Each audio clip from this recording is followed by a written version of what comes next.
మూడవ ప్రపంచ దేశాలు లైక్ సిరియా, యెమెను, లెబనాను, పాలస్తీనా, పాకిస్తాను, బంగ్లాదేశు, ఆఫ్ఘనిస్తాను ఇట్లాంటి దేశాలు. ఈ దేశాలలో ముస్లిములలోనే గ్రూపులు ఒకళ్ళ మీద ఒకళ్ళు దాడులు చేసుకుంటారు, కొట్టుకుంటారు, చంపేసుకుంటుంటారు.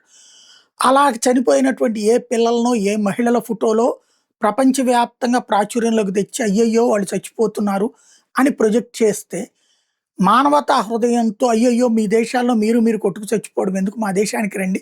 చక్కగా బతుకుదురు గాని అని జెప్పి ఇప్పుడు యూరోపియన్ దేశాలకు పిలిస్తే, చివరికి వీళ్ళ సంఖ్య పెరిగిపోయి ఆయా దేశాల్లో మతరాజ్యం గావాలి, షరియా చట్టాలు కావాలని ఉద్యమిస్తున్నటువంటి వేళ యూరోపియన్ యూనియన్ పార్లమెంట్ ఇప్పుడు కీలకమైన నిర్ణయం తీసుకుంది. అమెరికాని చూసి ఇన్‌స్పైర్ అయినట్టుంది. ఈ థర్డ్ వరల్డ్ మైగ్రెంట్స్ ఎవరైతే ఉన్నారో చొరబాటుదారులుగా వచ్చి శరణార్థులుగా వచ్చేటటువంటి వాళ్ళని తిప్పి పంపడం అన్నటువంటిది.